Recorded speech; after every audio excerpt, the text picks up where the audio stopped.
আসসালামু আলাইকুম ওয়া রাহমাতুল্লাহি ওয়া বারাকাতুহু। আলহামদুলিল্লাহি রাব্বিল আলামিন, সালাতু ওয়াস সালামু আলা সাইয়্যিদিল মুরসালিন ওয়া আলা আলিহি ওয়া সাহবিহি আজমাইন। বাংলাদেশ জামাত ইসলামী ঢাকা মহানগরী দক্ষিণের উদ্যোগে আয়োজিত মহানগর উত্তর এবং দক্ষিণের উদ্যোগে আয়োজিত আজকের এই বিক্ষোভ মিছিল পূর্ব সমাবেশের সংগ্রামী সভাপতি, ঢাকা মহানগরী দক্ষিণের সংগ্রামী নায়েবে আমি, কেন্দ্রীয় গণপরিষদ সদস্য ডক্টর অ্যাডভোকেট মোহাম্মদ হেলাল উদ্দিন, সংগ্রামী উপস্থিত জামাত নেতৃবৃন্দ, আমার প্রিয় উপস্থিত দেশবাসী ভাইরা, আমাদের এই সংক্ষিপ্ত সমাবেশ শেষে মিছিল হবে ইনশাআল্লাহ। মিছিল অত্যন্ত সুশৃঙ্খল শান্তিপূর্ণ ভাবেই আমরা মিছিল ইনশাআল্লাহ শেষ করব। যারা আমরা উপস্থিত হয়েছি সামনে পেছনে সুশৃঙ্খল ভাবে জামাত ইসলামী শৃঙ্খলা এবং ঐতিহ্য মেনে আমরা যেন মিছিলে সকলেই শরীক সেই আহ্বান জানিয়ে দুটি কথা আমি বলতে চাই।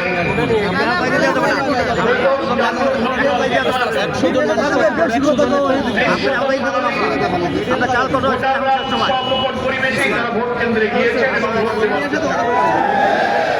সেটার জন্য আমরা ধন্যবাদ জানিয়েছি নির্বাচন কমিশন এবং তৎকালীন অন্তর্বর্তীকালীন সরকার, কিন্তু দুঃখ বেদনা এবং রহস্যের জন্ম দিয়েছে ভোট গ্রহণ পর্ব শেষ হওয়ার পর যখন ভোট গণনা, রেজাল্ট শিট তৈরি করা, ফলাফল ঘোষণা, প্রতিটি পর্বে পর্বে ইলেকশনের ইঞ্জিনিয়ারিং করা হয়েছে। অতীতের নির্বাচনের চেয়ে এবারের নির্বাচনের ইঞ্জিনিয়ারিং এবং কারচুপির ধরনটাই ছিল একদম আলাদা। ওনারা ভেবেছিলেন জনগণ ভোটাররা হয়তো বুঝতে পারবে না, ভোটাররা তো ভোট কেন্দ্রে গেল, ভোট তো দিল, কিন্তু পাম্পটা তখন সারা যায়। দক্ষ ইঞ্জিনিয়াররা সেই ইঞ্জিনিয়ারিংটা ঠিক মতোই করেছে। তা না হলে এরকম জবাব আছে যে রাত 9:30-10টা পর্যন্ত সারা দেশ থেকে ফলাফল আসতে থাকলো। 11 দলীয় ঐক্যে জামাত ইসলামী সহ সারা দেশ থেকে একের পর এক 9:30-10টা পর্যন্ত বিভিন্ন আসনে বিপুল বিজয়ের খবর যখন আসতে থাকলো, মানুষ জন আকাঙ্ক্ষা হিসেবে অপেক্ষা করছিল সংখ্যাগরিষ্ঠ আসনে 11 দলীয় ঐক্য জামাত ইসলামী বিজয়ী হয়ে সরকার গঠনের মতো সংখ্যাগরিষ্ঠতা ইনশাআল্লাহ লাভ করবে। সেখানেই রাত 10টার দিকে 9:30-10টার দিকে নির্বাচনী ফলাফল ঘোষণার সব সম্প্রচার বন্ধ করে দেওয়া হলো। বন্ধ করা হলো কেন?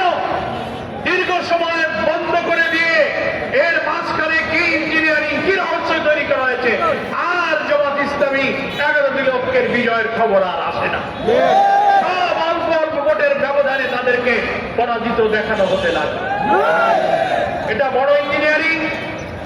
সাংবাদিকরা প্রশ্ন করেছিলেন আমাদের আমিরে জামাত, আজকে জাতীয় সংসদের বিরোধী নেতা ডক্টর শফিকুর রহমান এমপির কাছে যে আপনারা যে ইলেকশন ইঞ্জিনিয়ারিং এর কথা বলেন, কারা ইঞ্জিনিয়ারিং করেছিল?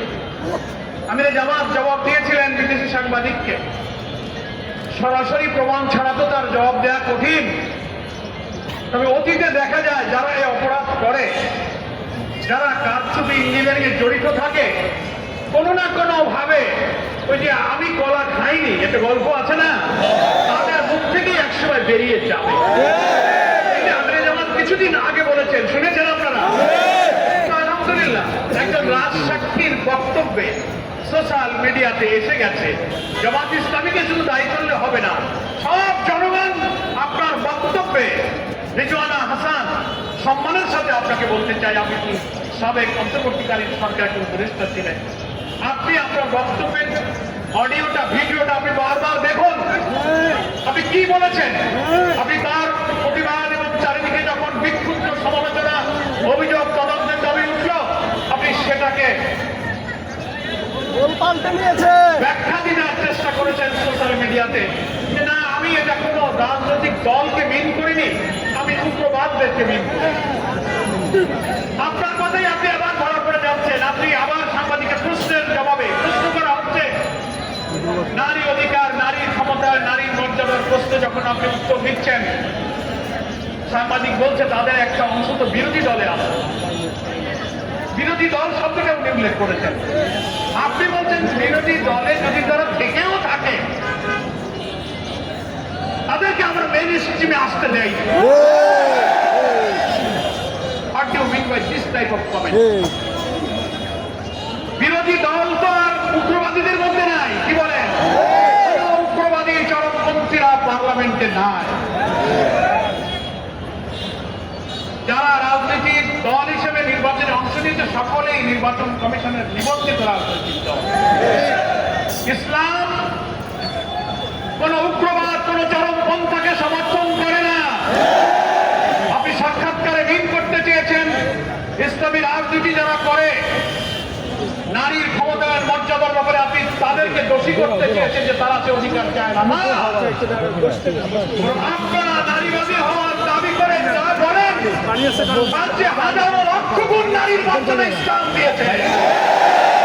সমাজ ইসলামী সহ ইসলামী দল, ব্যক্তিত্ব, স্কলার, মহান আল্লাহ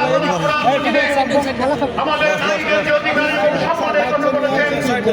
প্রিয় নবী মুহাম্মদ মুস্তাফা সাল্লাল্লাহু আলাইহি ওয়াসাল্লাম হাদিস শরীফের মধ্যে বিদায় হজের ঐতিহাসিক ভাষণে নারীদের যে মর্যাদার কথা বলেছেন, আপনাদের কোন সিডও, কোন আন্তর্জাতিক সংস্থা আমাদের মায়েদের এই মর্যাদা আপনাদের কোন দর্শন, কোন তত্ত্ব, কোন সংস্থা তা নিশ্চিত করতে পারে।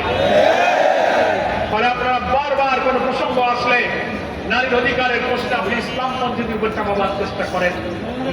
আপনার এই ভুল প্রচেষ্টা, এই অপরিণামদর্শী প্রচেষ্টা থেকে আপনাকে আমরা বিরত থাকতে অনুরোধ করছি।